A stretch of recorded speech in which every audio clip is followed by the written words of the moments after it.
বাংলা সাহিত্যের জানা অজানা বিভিন্ন গল্পের সমন্বয়ে আমাদের এই বিশেষ নিবেদন স্টোরি ওয়ার্ল্ড। আমাদের আজকের গল্প তারানাথ তান্ত্রিকের মধু সুন্দরী দেবীর আবির্ভাব। গল্পটি রচনা করেছেন তারাদাস বন্দ্যোপাধ্যায়।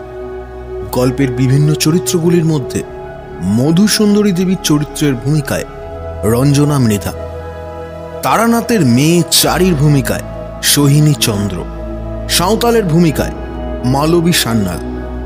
গল্প পাঠ, গল্পের সূত্রধর, পর্ব পরিচালনা সাধু বাবা এবং তারানাথ তান্ত্রিকের চরিত্রের ভূমিকায় আমি সুমন মিত্র।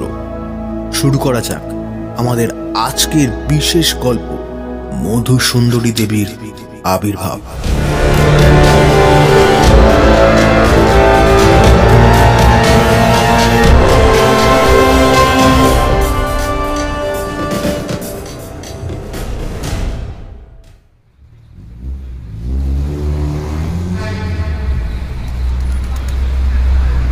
সেদিন হাতে কোনো কাজকর্ম ছিল না।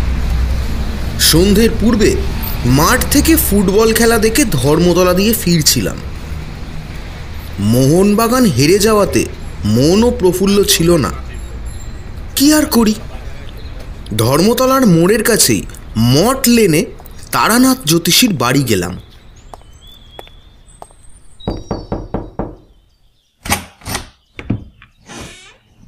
তারানাথ একাই ছিল। আমায় বলল, আরে এসো এসো এসো, তা কতদিন দেখা নেই? হ্যাঁ, বহুকাল। কি ব্যাপার? কিছুক্ষণ গল্প গুজবের পর উঠতে যাচ্ছি, এমন সময় ঘোর বৃষ্টি নামল। তারানাথ আমায় এ অবস্থায় উঠতে দিল না। আমি দেখলাম বৃষ্টি হঠাৎ থামবে না। তারানাথের বৈঠকখানায় বসে আছি আমরা শুধু দুজন।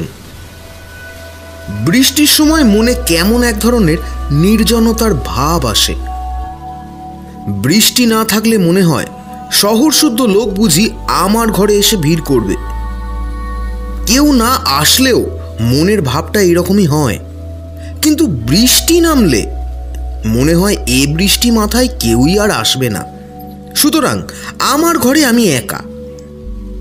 তারানাথের ঘরেও সেদিন একই রকম মনের ভাব উদয় হলো। মনে হলো আমরা দুজন ছাড়া সারা কলকাতা শহরে যেন কোথাও কোনো লোক নেই। সুতরাং মনের ভাব বদলিয়ে গেল। এদিকে সন্ধ্যাও নামছিল।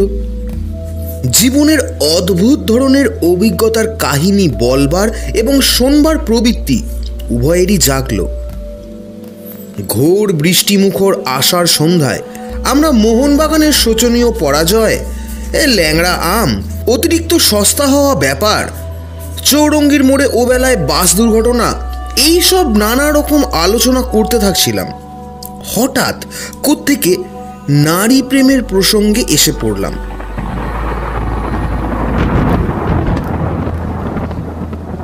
তারানাথ বেশ বড় জ্যোতিষী আর তান্ত্রিক হলেও সুখদেব যে নয় সেটা আপনারা ভালোই জানেন। নারীর সঙ্গে সে বহু মেলামেশা করেছে, একথা বলাই বাহুল্য। সুতরাং তার মুখ থেকে এ বিষয়ে কিছু রসালো অভিজ্ঞতার কথা শুনব, এরূপ আশা করা আমার পক্ষে সম্পূর্ণ স্বাভাবিকই ছিল। কিন্তু তার পরিবর্তে সে এ সম্বন্ধে যে অসাধারণ ধরনের অভিজ্ঞতার কাহিনী বর্ণনা করল, তার জন্য সত্যি বলতে আদৌ আমি প্রস্তুত ছিলাম না। আর একটা কথা, তারানাথকে দেখিয়ে বা তার মুখের কথা শুনে আমার মনে হয়েছিল এ কি ঘোর দুঃখ সে মনে চেপে রেখে ঘুরে বেড়াচ্ছে। অনেকবার তন্ত্র সাধনার কথাবার্তা বলতে গিয়ে যেন কি একটা বলি বলি করেও সে বলেনি। আজ বুঝতে পারলাম তারানাথের তান্ত্রিক জীবনের অনেক কাহিনী সে আমার কাছে কেন, কারুর কাছেই বলেনি। হয়তো সেগুলি ঠিক বলবার কথাও নয়, কারণ সে কথা বলা তার পক্ষে কষ্টকর স্মৃতির পুনরুত্থান করা ছাড়া আর কিছুই নয়। তাছাড়া আমার মনে হয় লোককে সেসব কথা বিশ্বাস করানো খুব কষ্টকর।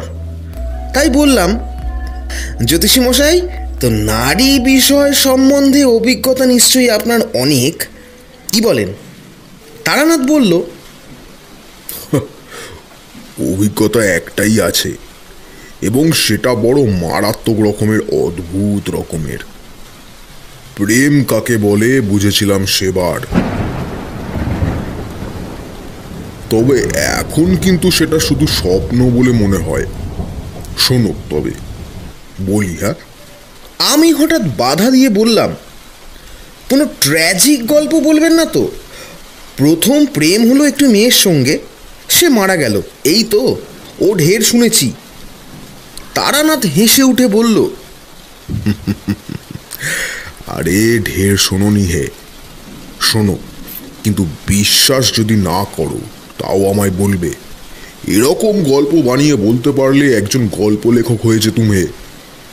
দু একজন নিতান্ত অন্তরঙ্গ বন্ধু ছাড়া এই কথা কারোর কাছে বলিনি।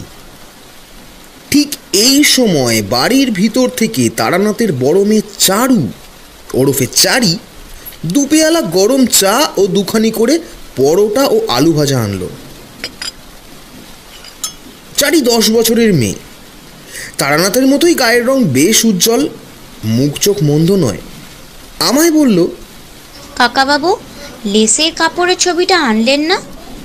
চারির কাছে কথা দিয়ে রেখেছিলাম, ধর্মতলার দোকান থেকে তার জন্য উলবোনার একটা ছবি ও প্যাটার্নের নকশা কিনে দেব। বললাম, হে, আসলে আজ একটু ফুটবলের ভিড় ছিল তো, কাল এনে দেবো, ঠিক আছে? চারি দাঁড়িয়েছিল। তারানাথ বলল, এই যা যা, তুই চলে যা, দুটো পান নিয়ে আয় তো। মেয়ে চলে গেলে আমার দিকে তাকিয়ে বলল, আসলে ছেলে পিলের সামনে সেসব গল্প, মানে যাই হোক, তুমি চাটা খেয়ে নাও, পরোটাখানা না না ফেলতে পারবে না। হ্যাঁ, ইয়ং ম্যান তোমরা এখন। হ্যাঁ, খাওয়ার বেলা অমন। ওই দেখো আবার জলের আওয়াজ হচ্ছে, বৃষ্টি হচ্ছে বোধ হয়। এক কাজ করো, ওই বৃষ্টির জলেই হাত ধুয়ে নাও। হ্যাঁ হ্যাঁ। চা পানের পর তারানাথ বলতে আরম্ভ করলো, বীরভূমের শ্মশানে যে পাগলির অদ্ভুত কাণ্ড কারখানার গল্প করেছিলাম, তার ওখান থেকে তো চলে এলাম, কিন্তু তন্ত্রশাস্ত্রের প্রতি আমার একটা অত্যন্ত শ্রদ্ধা হয়ে গেল। নিজের চোখে যা দেখলুম তা তো আর বিশ্বাস না করে পারি না। এটা পাগলির কথা থেকে বুঝেছিলাম। পাগলি আমায় ইন্দ্রজাল দেখিয়েছিল নিম্নতন্ত্রের সাহায্যে, কিন্তু সে তো ব্ল্যাক ম্যাজিক ছাড়াও উচ্চতন্ত্রের কথাও বলেছিল। ভাবলাম দেখি না কি আছে এর মধ্যে। গুরু খুঁজতে লাগলাম। খুঁজলে কি হবে, ও পথের পথিকদের দর্শন পাওয়া অত্যন্ত দুর্লভ। এই সময় বহু স্থান ঘুরে বেরিয়ে আমার দুটি মূল্যবান অভিজ্ঞতা হলো। প্রথম, ধুনি জ্বালানো সাধুদের মধ্যে 99% জন ব্যবসাদার। ধর্ম জিনিসটা এদের কাছে একটা বেচা কেনার বস্তু। ক্রেতাকে ঠকাবার বিপুল কৌশল ও আয়োজন এদের আয়ত্তাধীন। দ্বিতীয়ত, সাধারণ মানুষ অত্যন্ত বোকা, এদের ঠকানো খুব সহজ, বিশেষত ধর্মের ব্যাপারে। ওসব কথা যাক, আমি ধুনি জ্বালানো ব্যবসাদার সাধু অনেক দেখলুম, ইন্স্যুরেন্সের দালাল দেখলুম, দৈবী ঔষধের মাদুলি বিক্রেতাকেও দেখলুম, সাধু বেশি ভিক্ষুক দেখলুম, সত্যিকার সাধু একটাও দেখলুম না। এ অবস্থায় বরাকর নদীর ধারে শালবনের মধ্যে একটি ক্ষুদ্র গ্রামের সীমায় এক মন্দিরে একদিন আশ্রয় নিয়েছি। শীতকাল। আমি বনের ডালপালা কুড়িয়ে আগুন করার জোগাড় করতে যাচ্ছি। এমন সময় একজন শ্যামবর্ণ, ঋজু ও দীর্ঘকায় প্রৌঢ় সাধু দেখি একটা পুঁটলি বগলে মন্দিরে ঢুকছেন। আমি গিয়ে ষষ্ঠাঙ্গে প্রণাম করলুম। সাধুটি বেশ মিষ্টভাষী, বললেন, তুই যে দেখছি বড় ভক্ত, কি চাস সেখানে? বাড়ি ছেড়ে দেখছি রাগ করে বেরিয়েছিস। আমি বিনীত প্রতিবাদের সুরে বলতে গেলুম, রাগ নয় বাবাজি, বৈরাগ্য। সাধুজি হেসে একটা কথা বললেন, যে কথাটি পাগলিও বলেছিল। ওহে ছোকরা, সাধু হব বললেই হওয়া যায় না রে। তোর মধ্যে ভোগের বাসনা এখনো পুরো মাত্রায় রয়েছে। যা, সংসার ধর্ম করগে যা। মন্দির থেকে একটু দূরে ছাতিম গাছের তলায় সাধুর পঞ্চমুণ্ডির আসন, 5টি নরমুণ্ড পেতে তৈরি। সাধু রাত্রে সেখানে নির্জনে সাধনা করে, তাও দেখলুম। মনে ভারী শ্রদ্ধা হলো। সংকল্প করলুম এ মহাপুরুষকে ছেড়ে কোথাও যাচ্ছি না এবার। কিছুদিন লেগে রইলুম তার পিছনে। তার হোমের কার্ড ভেঙে এনে দিই। 3 মাইল দূরে কুসুম্বনী বলে একটা গ্রাম থেকে তার চাল ডাল কিনে আনি। গ্রামের সকল লোকের মুখে শুনলুম সাধুজি একজন বড় তান্ত্রিক, অনেক অদ্ভুত ক্রিয়াকলাপ তার আছে। তবে পাগলির কাছে যেতে লোকে যেমন ভয় দেখিয়েছিল, এখানেও তেমনি ভয় দেখালে। বললেন তান্ত্রিক সাধু সন্ন্যাসীদের যেন বেশি বিশ্বাস না করি, ওরা সব পারে। শীঘ্রই ওদের কথার সত্যতা একদিন বুঝলুম। গভীর রাত্রিরে আমার ঘুম ভেঙে গিয়েছে।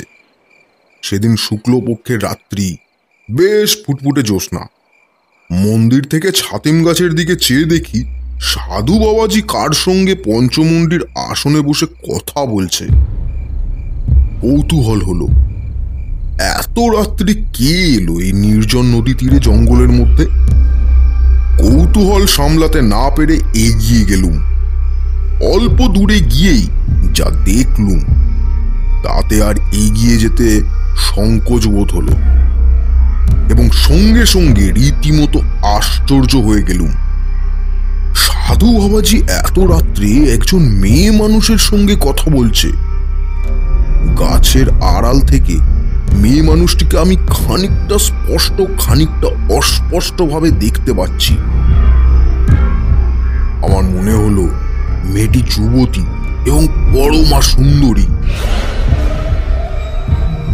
এত রাত্রে গুরুদেব কোন মেয়ের সঙ্গে কথা বলছে? সে মেয়েটি এলোই বা কেমন করে একাই নির্জন জায়গায়? যাই হোক, আর বেশি দূর অগ্রসর হলেই ওরা আমায় টের পাবে। মনে কেমন ভয়ও হলো। সেদিন চলে এলুম। তারপর দিন রাত্রে আমি ঘুমুলুম না। গভীর রাত্রে উঠে পা টিপে টিপে বাইরে গিয়ে গাছের আড়াল থেকে উঁকি মেরে দেখি কাল রাত্রে সেই মানুষটি আজও এসেছে। ভোর হবার কিছু আগে পর্যন্ত আমি সেদিন গাছের আড়ালে বসে রইলাম। ভরসা হওয়ার লক্ষণ হচ্ছে দেখে আর সাহস হলো না। মন্দিরে গিয়ে নিজের বিছানায় শুয়ে ঘুমিয়ে পড়লাম। পরদিন রাত্রে আবার অবিকল তাই। একদিন আর একটা জিনিস লক্ষ্য করলাম। যে মেয়ে মানুষটির সঙ্গে কথা হচ্ছে তার পরনের বস্ত্রাদি বড় অদ্ভুত ধরনের।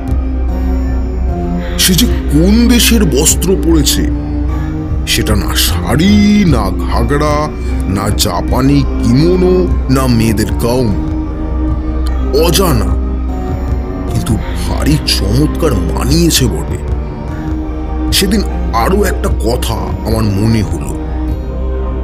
মেয়ে মানুষটি যেই হোক, সে জানে যে আমি রোজ গাছের আড়ালে দাঁড়িয়ে দাঁড়িয়ে ওর দিকে চেয়ে থাকি।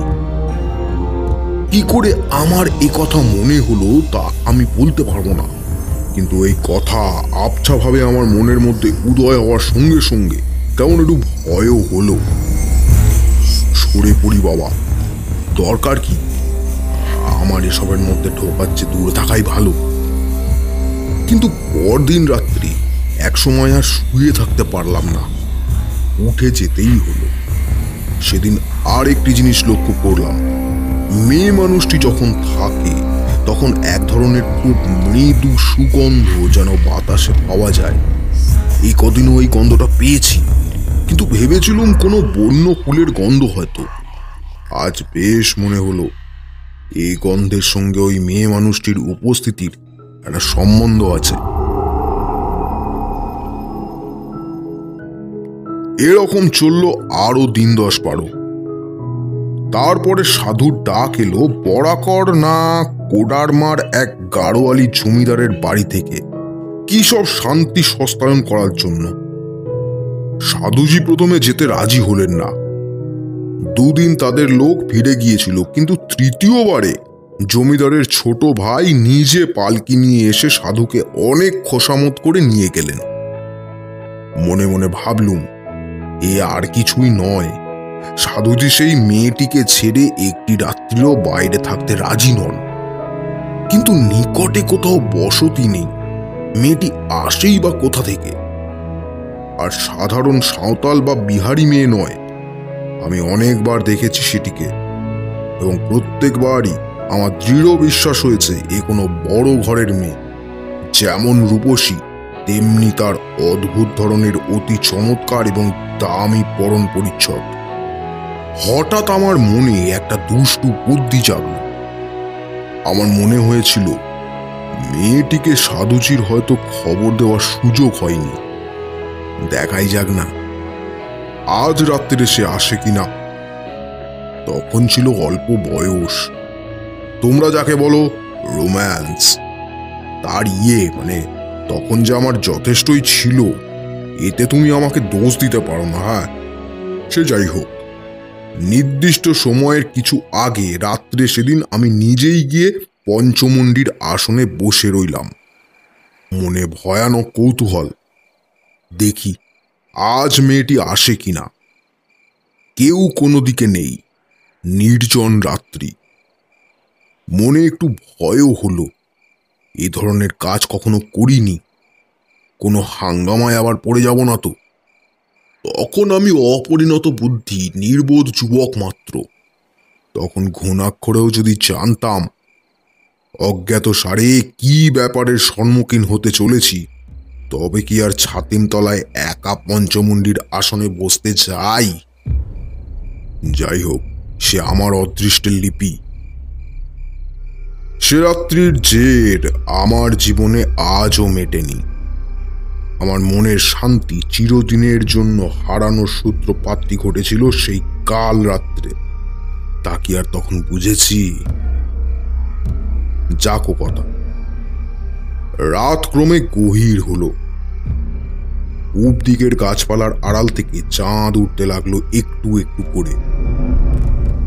আমার ডাইনে বরাকর নদী, দুই পাড়েই শিলাখণ্ড ছড়ানো, তার ওপর এসে পড়েছে জ্যোৎস্না। সেই নদীর পাড়েই ছাতিমতলা ও পঞ্চমুণ্ডির আসন। আমি যেখানে বসে আছি, আমার বাঁ দিকে খানিকটা ফাঁকা ঘাসের মাঠ, তারপর শালবন শুরু হয়েছে। হঠাৎ সামনের দিকে চেয়ে আমি চমকে উঠলুম। আমার সামনে সেই মেয়েটি কখন এসে দাঁড়িয়েছে, এমন নিঃশব্দে, এমন অতর্কিতভাবে যে আমি একেবারে কিচ্ছু টের পাইনি। অথচ আগেই বলেছি, আমার একদিকে বরাকর নদীর জ্যোৎস্না ওটা শিলাবৃষ্টিত, আর একদিকে ফাঁকা মাঠ। আসনে বসা পর্যন্ত আমি সতর্ক দৃষ্টি রেখেছি, মাঠের দিকেও এবং নদীর দিকেও। আমার কাছে কারো আসা সম্ভব নয়। মাঠের দিক থেকে কেউ এলে আমার দৃষ্টি এড়াতো না, নদীর দিক থেকে তো আসার কথাই নয়। মেয়েটি যেখানে দাঁড়িয়ে, সেখানে 8 সেকেন্ড আগেও কেউ ছিল না। 8 সেকেন্ড পরেই সেখানে জলজ্যান্ত একটি রূপসী মেয়ের আবির্ভাব আমার কাছে সম্পূর্ণ ইন্দ্রজালের মতো ঠেকল। আমি চমকে উঠলুম। সঙ্গে সঙ্গে সেই মৃদু সুগন্ধ আমার সারা দেহ, মন অবশ আচ্ছন্ন হয়ে উঠল। আমার জ্ঞানোদয় ছিল তারপর আর 1 সেকেন্ড। তারপর কি যে ঘটল আমি আর কিছুই জানি না।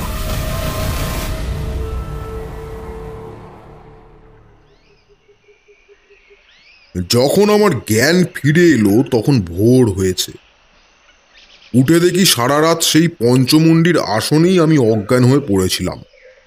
নৈশ শীতল বায়ুতে বাইরে সারা রাত পড়ে থাকার দরুন গায়ে ব্যথা হয়েছে, গলা ভার হয়েছে।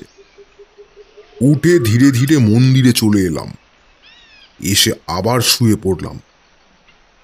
আমার মনে হলো আমার জ্বর হবে, শরীর এত খারাপ লাগছিল। পরদিন সারাদিন কিছু না খেয়ে শুয়েই রইলাম, আর কেবলই কাল রাত্রের কথা ভাবতে লাগলাম। মেয়েটি কে? কি করে অমন নিস্তব্ধে অতর্কিতে ওখানে এলো? এ তো একেবারে অসম্ভব। অসামান্য রূপসী যে মেয়েটি, অজ্ঞান হয়ে পড়ার পূর্বে ওই কয়েক সেকেন্ডের মধ্যেই তা আমি দেখে নিয়েছিলাম। আমি অজ্ঞানী হয়ে পড়লাম বা কেন, এরও তো কোনো যুক্তিসঙ্গত কারণ খুঁজে পেলুম না। অথচ সেই কথা নিয়ে মনের মধ্যে তোলপাড় করাও সারাদিন আমার খুঁজল না। বিকেলের দিকে সাধু বাবাজি গাড়োয়ালি জমিদার বাড়ি থেকে ফিরলেন। আমার জন্যে লাড্ডু, কচুরি এবং একটা মোটা সুতি চাদর এনেছে। তার নিজের জন্য জমিদার বাড়ি থেকে ভালো একখানা পশমি আলোয়ান দিয়েছে। আমায় বললেন, শুয়ে কেন? ওঠ, জিনিসগুলো রেখে দে। অতি কষ্টে উঠে সাধুর হাত থেকে পুডলিটা নিলুম। তিনি আমার দিকে চেয়ে বললেন, কি হয়েছে? অসুখ বিসুখ নাকি?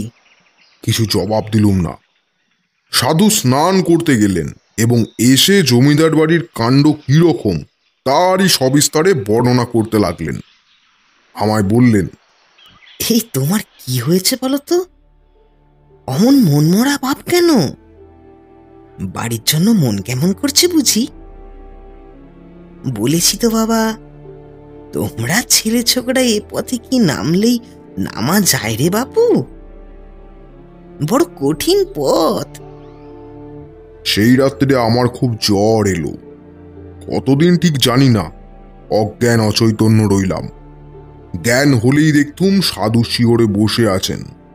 বোধহয় তারই সেবা যত্নে এবং দয়ায় সেবার ক্রমে সেরে উঠলাম। সেরে উঠে একদিন গাছতলায় বসেছি। দুপুরের পরে সাধু বললেন, ছেলে ছোকরা কি না, কি কাণ্ডটা বাঁধিয়ে বসেছিলি বাপু। এবার তো বাঁচতিস না, অতি কষ্টে বাঁচাতে হয়েছে। আচ্ছা বাপু, পঞ্চমুণ্ডির আসনে কি জন্য গিয়েছিলি রাত্রে? আমি তো অবাক। কি করে জানলেন উনি? আমি তো কোনো কথাই বলিনি। হঠাৎ আমার সন্দেহ হলো, সেই অদ্ভুত মেয়েটির সঙ্গে নিশ্চয়ই সাধু ফিরে এসে দেখা হয়েছে। সেই বলেছে। আমাকে চুপ করে থাকতে দেখে সাধু আবার বললে, ভাবছো আমি কি করে জানলাম না? আরে বাপু, কতটুকুই বা তোমরা বোঝো আর কতটুকুই বা তোমরা জানো? হ্যাঁ, তোমাদের দিকে দয়া হয়। ভয়ে ভয়ে বললাম, আপনি জানলেন কি করে? সাধু হেসে বললেন, আরে পাগল, তুই তো জ্বরের ঘুরে বলেছিলি এইসব কথা, নইলে জানবো কি করে? যাক, প্রাণে বেঁচে গেছিস এই ঢের। আর কখনো অমন পাগলামি করতে যাস না, কেমন? আমি চুপ করে রইলাম। তাহলে আমি বিকারের ঘরে এইসব ফাঁস করে দিয়েছি। সেই দিন মনে মনে সংকল্প করলাম, 2-1 দিনের মধ্যেই এখান থেকে চলে যাব, শরীরটা একটু সুস্থ হয়ে উঠলেই। কিন্তু আমার ভাগ্যলিপি অন্য রকম। সাধু বাবাজিকে তার পরদিন পাহাড়ি বিচ্ছুতে কামড়ালো। তিনি তো যন্ত্রণায় অজ্ঞান হয়ে গেছেন। আমি 5 মাইল দূরবর্তী মিহিজাম থেকে ডাক্তার ডেকে আনি, তার জন্য সেবা করি, দিন রাত জেগে 3 দিন পর তাকে সারিয়ে তুলি। দিন 10 পরে আমি একদিন বললুম, বাবাজি কিছু মনে না করলে আজ আমি চলে যেতে চাই। সাধু অবাক হয়ে বলল, হ্যাঁ, চলে যাবি? কোথায়? এখানে থেকেই বা কি হবে? আমার তো আর কিছু হচ্ছে না। মিছে বসে থাকা আর মন্দিরের প্রসাদ ভাগ করা, দুটি পেটের ভাতের লোভে কি আর আমি এখানে বসে আছি? সাধুজি চুপ করে গেলেন। তখন কোনো কথা বললেন না। সন্ধ্যার কিছু আগে আমায় ডেকে তিনি কাছে বসালেন, বললেন, ভেবেছিলাম এ পথে নামাবো না তোকে, কিন্তু তুই দুঃখিত হয়ে চলে যাবি, সেটা বড় কষ্টের বিষয় হবে আমার পক্ষে। তুই আমার যথেষ্ট উপকার করেছিস, নিজের ছেলের মতো সেবা করেছিস। তোকে কিছু দিতে চাই। একটা কথা তার আগে বলি, তোর সাহস বেশ আছে তো?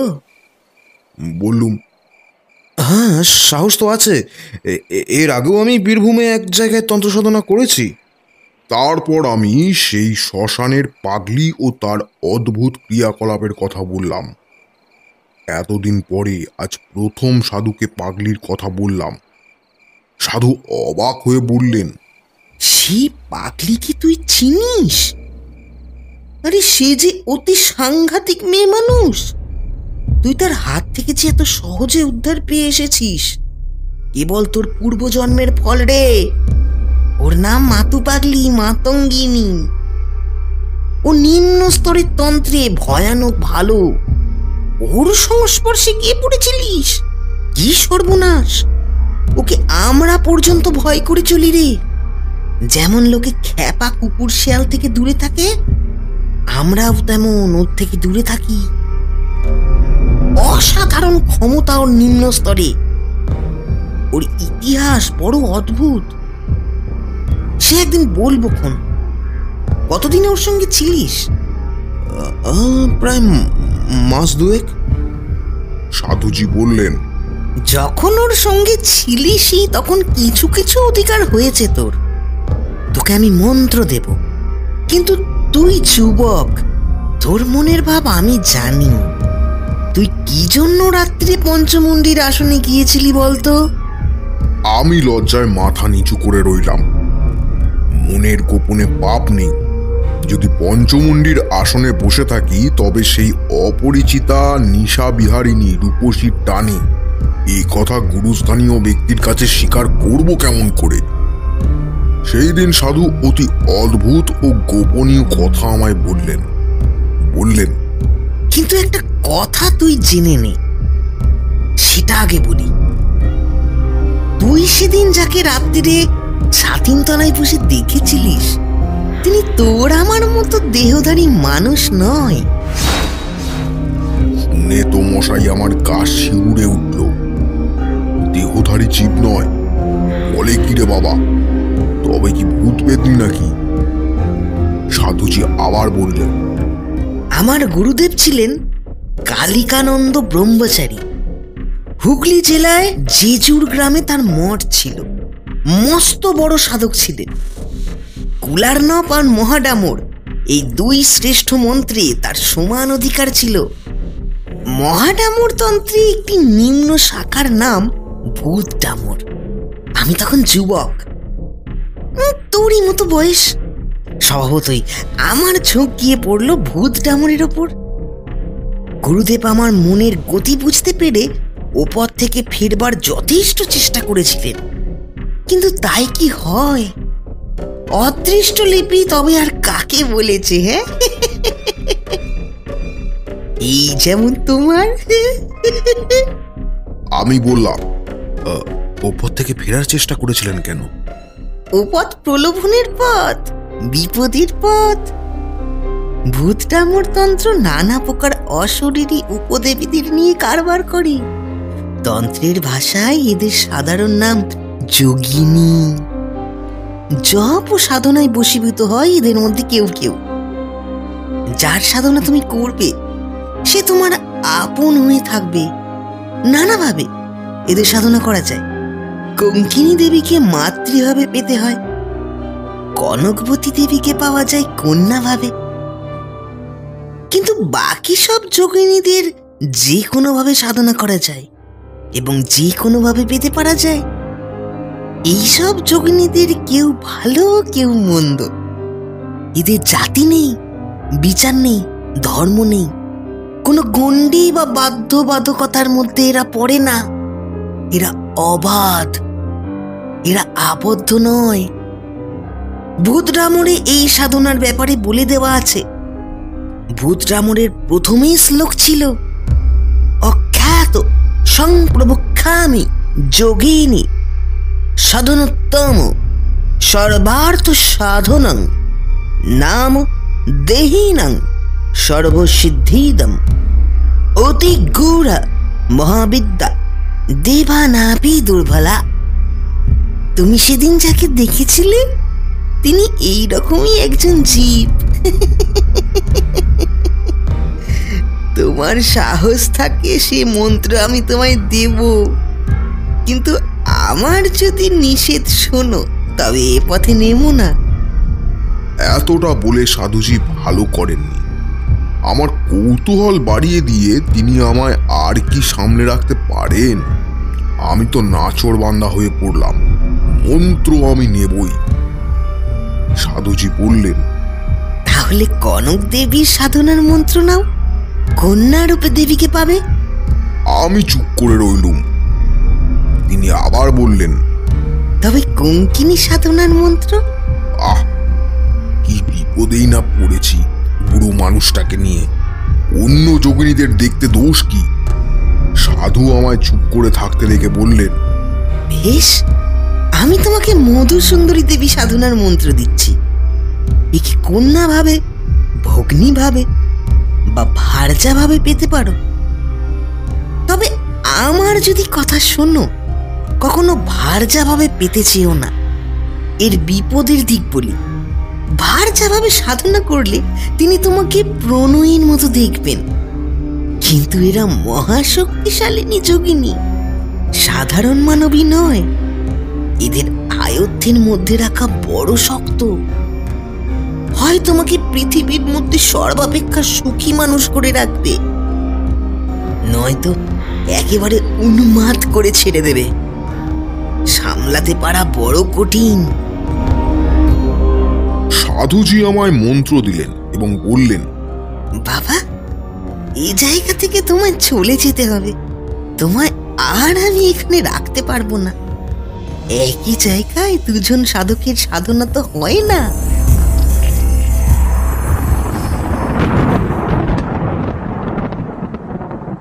বেশ ভালো, আমিও তা চাইনি। আমার ভয় ছিল হয়তো সাধুজি মাতু পাগলির মতো হিপনোটিজম জানে এবং আমি তারানাথের কথায় বাধা দিয়ে বললাম, কেন?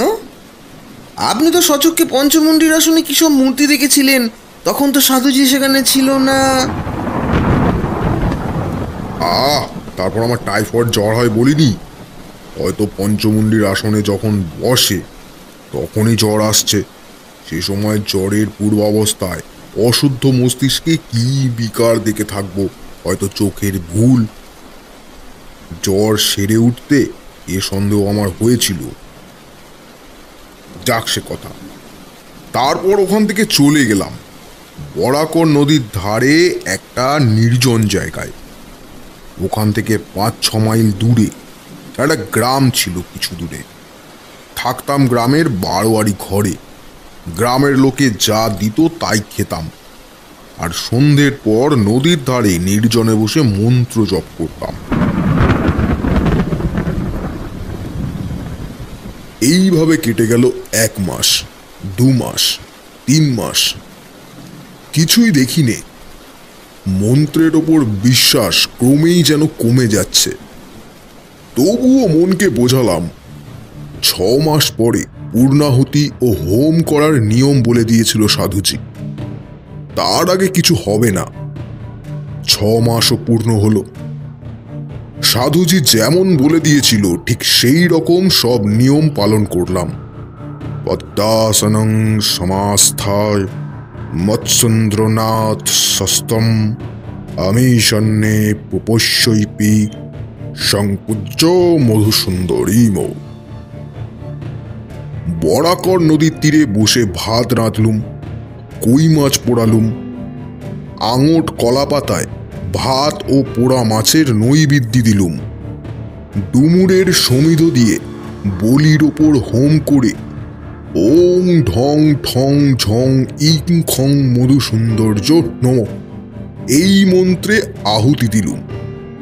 জাতি ফুলের মালা নিতান্ত দরকার। কত দূর থেকে খুঁজে জাতিকুলের মালা এনেছিলুম। তার মালা ও চন্দন আলাদা কলা পাতায় রেখে দেবীর উদ্দেশ্যে নিবেদন করে ধ্যানে বসলুম। আমি ব্যাকুলতা চেপে রাখতে না পেরে হট করে জিজ্ঞেস করলাম, কিছু দেখলেন? কাকস্য পরিবেদনা। ঘি, চন্দন, মিষ্টি কিনতে কেবল কতকগুলো পয়সা শ্রাদ্ধ হয়ে গেল। ধ্যান, জপ, হোমে কিছুই ফল ফলল না। রাগ করে টান মেরে সব নৈবেদ্য ফেলে দিলাম নদীর জলে। বেটা সাধু ভীষণ ঠকিয়েছে। কোনো বেটার কোনো ক্ষমতা নেই। যেমন মাতু পাগলি তেমনি এই সাধু। তন্ত্র সব বাজে, খানিকটা হিপনোটিজম, তার বলে মূর্খ লোকগুলোকে ঠকিয়ে যাচ্ছে যত সব। এই সব ভাবি বটে, জবটা কিন্তু ছাড়তে পারিনি। অভ্যেস মতো করেই যাই। ওটা যেন একটা বদ অভ্যাসে দাঁড়িয়ে গিয়েছিল। এভাবে আরো 4-5 মাস কেটে গেল। একদিন সন্ধ্যার পরেই, রাত তখন হয়েছে সবে 8 ঘন্টাও হয়নি, আমি একটা গাছের তলায় বসে জপ করছি। অন্ধকার হলেও খুব ঘন হয়নি। হঠাৎ তীব্র কস্তুরীর গন্ধ অনুভব করলুম বাতাসে। যা যা ঘটেছিল একটার পর একটা বলছি, মন দিয়ে শোনো। কস্তুরীর গন্ধটা যখন সেকেন্ড 4-5 পেয়েছি, তখন আমার সেদিকে মন গেল। ভাবলুম, এ দেখছি অবিকল কস্তুরীর গন্ধ। বাহ, পাহাড়ে জঙ্গলে কত সুন্দর অজানা বনফুলি না আছে। তারপরই আমার মনে হলো, আমার পেছনে অর্থাৎ যে গাছটার তলায় বসেছিলাম তার গুঁড়ির আড়ালে কে একজন এসে দাঁড়িয়েছে। আমি পেছন থেকে দেখতে পাচ্ছি না বটে, কিন্তু অনেক সময় লোকের উপস্থিতি চোখে না দেখেও এভাবে ধরা যায়। আমার সমস্ত ইন্দ্রিয় তখন যেন অতিমাত্রায় সজাগ ও সতর্ক হয়ে উঠল। বাতাস যেন বন্ধ হয়ে গেল। সমস্ত শরীর দিয়ে যেন গরম আগুনের হলকা বেরুচ্ছে মনে হলো। আবার অজ্ঞান হয়ে যাব নাকি? ভয় হলো মনে। ঠিক সেই সময় আমার সামনে দেখলাম একটা মেয়ে দাঁড়িয়ে আছে। 8 সেকেন্ড আগেও সেখানে কেউ ছিল না। ঠিক সেই পঞ্চমুণ্ডির আসনে বসার রাত্রে সেই অভিজ্ঞতার পুনরাবৃত্তি। কিন্তু এবার মনে মনে দৃঢ় সংকল্প করলাম, জ্ঞান আমি হারাবো না কখনোই। মেয়েটি দেখি ভ্রুকুটির সঙ্গে আমার দিকেই চেয়ে আছে। আমি জিজ্ঞেস করলাম, আপনি নিজের চোখে এরকম একটা মূর্তি দেখলেন? আমার কথার মধ্যে হয়তো একটু অবিশ্বাসের গন্ধ পেয়ে তারানাথ উগ্র প্রতিবাদের সঙ্গে বলল, হ্যাঁ, নিজের চোখেই তো দেখলাম। সুস্থ শরীরে বিশ্বাস করো কি ছাই না করো সে আলাদা কথা, কিন্তু যা দেখেছি তাকে মিথ্যে বলতে পারবো না। তা কি রকম দেখলেন? কেমন চেহারা? ভারী রূপসী যদি বলি কিছুই বলা হলো না। মধুসুন্দরী দেবীর ধ্যানে আছে। উদ্যত ভানু প্রতিকাশা বিদ্যুৎ পুঞ্জনী ভাস্বতী নীলাম্বর পরিধানা মদবিহলালোচনা। অবিকল সেই মূর্তি। তখন বুঝলাম দেবদেবীর ধ্যান মন গড়া কথা নয়। সাধকে প্রত্যক্ষ না করলে এমন বর্ণনা দেওয়া যায় না। আপনি কথা বললেন? কথা? আমার চেতনা তখন লোপ পাবার মতো হয়েছে। কথা কি বলবো, পাগল তুমি? সে তেজ সহ্য করা আমার কর্ম নয়। ওই যে বলেছে মদবিহলোচনা। ওরে বাবা, সে চোখের কি প্রভাব! ত্রিভুবন জয় হয়ে যায় সে চোখের চাহনিতে। আমি অধীর হয়ে বললাম, আরে বর্ণনা রাখুন, কি কথা হলো বলুন। কথাবার্তা যা হয়েছিল সব বলার দরকার নেই। মোটের ওপর সেই থেকে মধুসুন্দরী দেবী প্রতি রাত্রে আমায় দেখা দিতেন। নদী তীরে সেই নির্জন জায়গায় তাকে চেয়েছিলাম প্রিয়া রূপে। বলাই বাহুল্য, সাধুর কথা কে শোনে। তখন শীতকাল, বরাকর নদীর জল অনেক কম হয়েছে। জলের ধারে জলজ লিলি গাছ শুকিয়ে হলদে হয়ে এসেছে। আগে যেখানে জল ছিল সেখানে বালির ওপর অভ্রকণা জ্যোৎস্না রাত্রে চকচক করে। বরাকর নদীর দুপারে শালবন পাতা ঝরিয়ে দিচ্ছে। আকাশ রোজ নীল। রাত্রে শুক্লপক্ষের জ্যোৎস্নায় বড় মনোরম শোভা। সেই সময় থেকে 3টি মাস দেবী প্রতি রাত্রে দেখা দিতেন। সত্যিকারের বাঁচা বেঁচেছিলুম ওই 3 মাস। এসব কথা বলা এখন আমার পক্ষে বেদনাদায়ক। কত বেদনাদায়ক তা তুমি জানো না। আমার জীবনের যা সর্বশ্রেষ্ঠ আনন্দ তা পেয়েছিলুম ওই 3 মাসে। দেবী বটে, মানুষের সাধ্য নেই অমন ভালোবাসা, অমন নিবিড় বন্ধুত্ব দান করা। সে এক স্বর্গীয় দান, সে তুমি বুঝবে না। তোমায় আর কি বোঝাবো, তুমি আমায় অবিশ্বাস করবে। মিথ্যেবাদী না হয় পাগল তো ভাববেই, হয়তো ভাবছো এতক্ষণে। তুমি কেন, আমার স্ত্রী আমার কথা বিশ্বাস করে না। আমায় তান্ত্রিক সাধু পাগল করে দিয়েছে এইসব গুণগান করে। কিন্তু সেই সুখের প্রকৃতি ভীষণ তেজস্কর মদিরার মতো। আমাকে তার নেশা দিনে দিনে কেমন যেন অপ্রকৃতিস্থ করে দিতে লাগলো। কিচ্ছু ভালো লাগে না, কেবল মনে হয় কখন সন্ধে নামবে বরাকর নদীর শালবনে, কখন দেবী মধুসুন্দরী নায়িকার বেশে আসবে। সারা রাত্রি কথা দিয়ে কেটে যাবে স্বপ্নের মতো, নেশার ঘোরের মতো।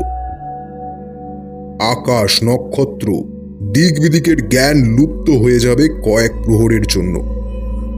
কয়েক প্রহরের জন্যে সময় স্থির হয়ে নিশ্চুপ হয়ে স্থাণুর মতো অচল হয়ে থেমে থাকবে বরাকর নদী তীরের বন প্রাঙ্গণে।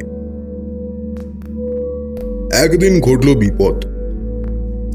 এটি সাঁওতাল মেয়ে রোজ নদীর ঘাটে জল নিতে আসে। সুঠাম তার দেহের গড়ন। নিকটের বস্তিতেই তার বাড়ি। অনেক দিন থেকে তাকে দেখছি, সেও আমাকে দেখছে। সেদিন সে জল নিয়ে ফিরে যাচ্ছে। আমায় তাদের বাঁকা বাংলায় বললে, ছিলে হয়ে হয়ে মারা যায়, তার মাদুলি আছে তোমার কাছে সাধু বাবা? এমন ভাবে করুণ সুরে বললে আমার মনে দয়া হলো। মাদুলি দিতে জানি এ কথা বলিনি, তবে তার সঙ্গে কিছুক্ষণ গল্প করেছিলাম।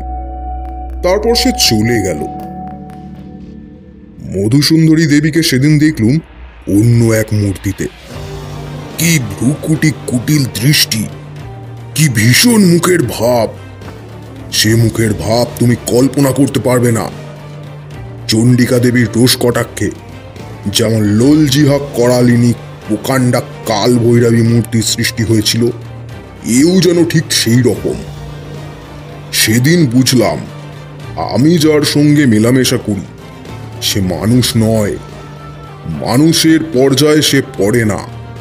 মানবী রাগ যতই করুক সে করালিনী হয় না, পিশাচী হয় না, মানবী থেকে যায়। ভীষণ কটু গন্ধে সেদিন শালবন ভরে গেল। প্রতিদিনের মতো কস্তুরীর সুবাস কোথায় মিলিয়ে গেল। তারপর এলেন মধুসুন্দরী দেবী। দেখেই মনে হলো এরা দেবীও বটে, বিদেহী পিশাচিও বটে। এদের ধর্মাধর্ম নেই, সব পারে এরা। যে হাতে নায়িকার মতো ফুলের মালা গাঁথে সেই হাতেই বিনা দ্বিধায় বিনা অনুশোচনায় নিমেষে ধ্বংস করতে পারে এরা সমস্ত কিছু। আমার ভীষণ ভয় হলো। পিশাচী মধুসুন্দরী তা বুঝে বলল, ভয় কিসের? বললুম, ভয় কই, তুমি রাগ করেছ? খল খল অট্টহাস্যে নির্জন অন্ধকার ভেঙে চুরমার হয়ে গেল। আমি শিউরে উঠলুম। পিশাচী বলল, সব চিনতে পারবে? অন্ধকার রাত্রে সাঁওতালদের কোনো বউয়ের সব তোমার সামনে দিয়ে যদি জলে ভেসে যায়, চিনতে পারবে? তুমি না যদি চিনতে পারো, দুটো সবে জড়াজড়ি করে ভেসে থাকলে অন্য লোকে সকালে নিশ্চয়ই চিনবে। হাত জোড় করে বললুম, দেবী, দেবী, তোমায় আমি ভালোবাসি। ও মূর্তি আমায় দেখিও না, আমার মারও ক্ষতি নেই, কিন্তু অন্য কোনো নিরপরাধী স্ত্রীলোকের কেন প্রাণ নেবে তুমি? দয়া করো দেবী। বহু চেষ্টায় প্রসন্ন করলুম। তখন আমার যে দেবী সেই দেবী বললেন, সেই সাঁওতালের মেয়ের মূর্তিতে আমায় দেখতে চাও?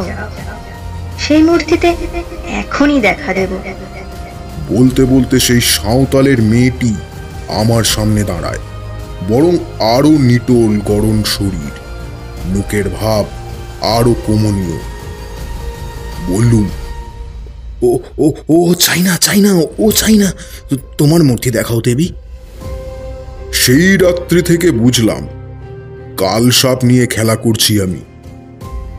গুরুদেব বারণ করেছিলেন এই জন্যেই, হয়তো একদিন মরব এরই হাতেই। সাপুরে সাপ খেলায় মন্ত্রে, আবার বেকায়দায় পড়লে সাপের ছোবলেই মরে। এভাবে বেশি দিন কিন্তু ছিল না। কিছুদিন পর পিশাচি মূর্তি ভুলে গেলুম দেবীর অনুপম প্রেমে ও মধুর ব্যবহারে।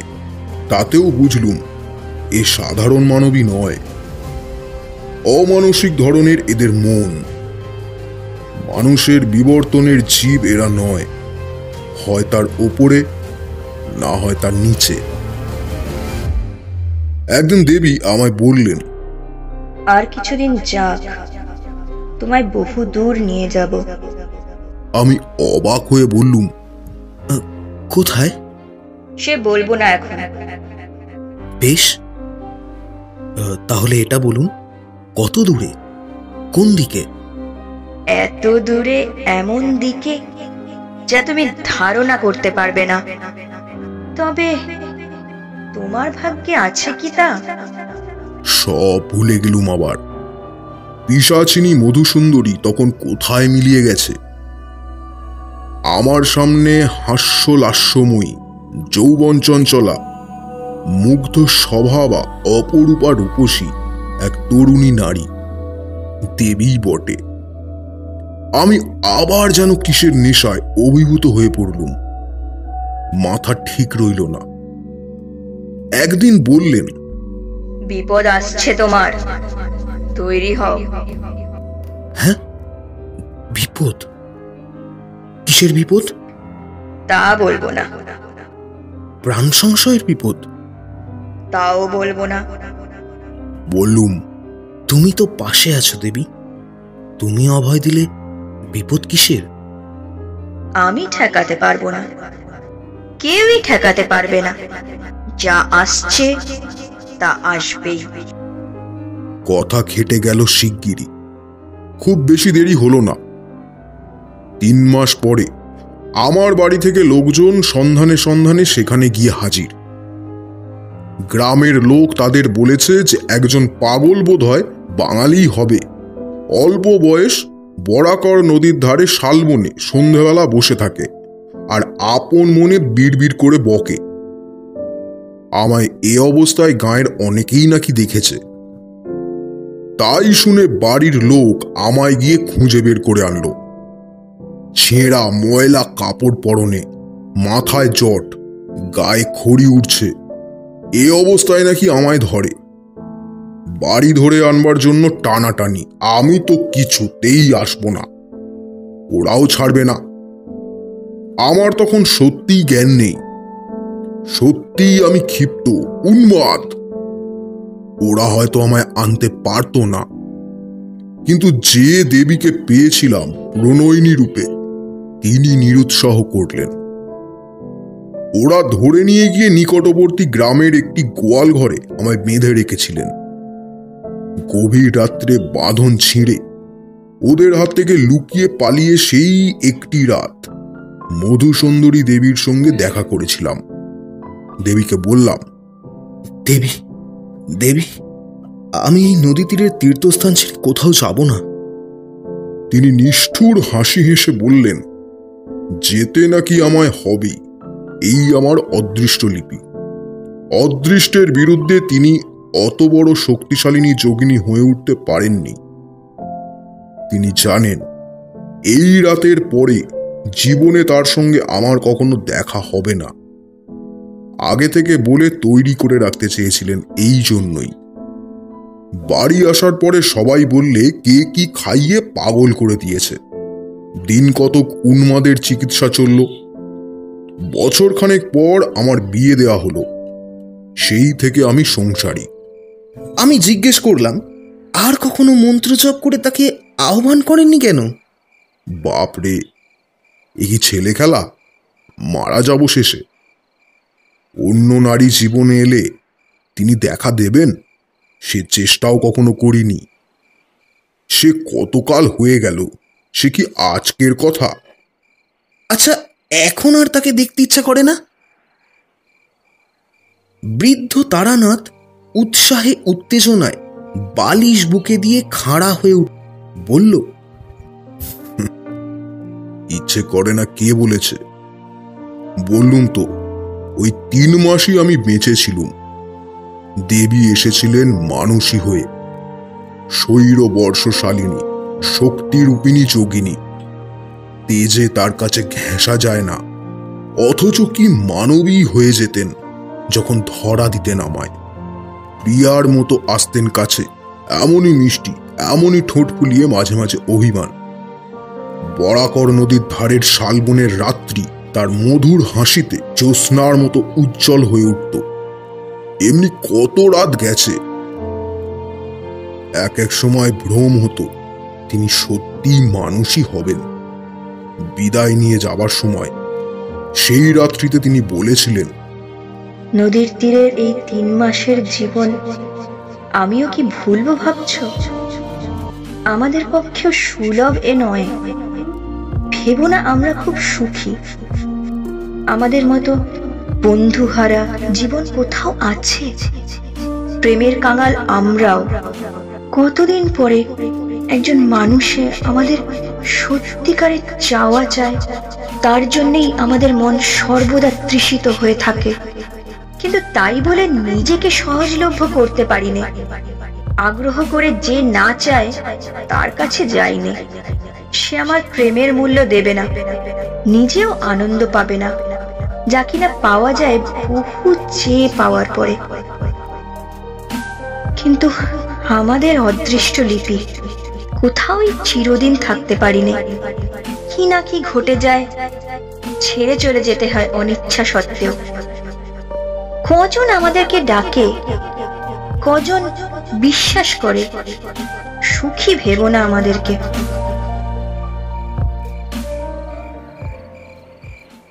বললাম, এত যদি সুখের ব্যাপার, তবে আপনি ভয়ঙ্কর বলছিলেন কেন আগে?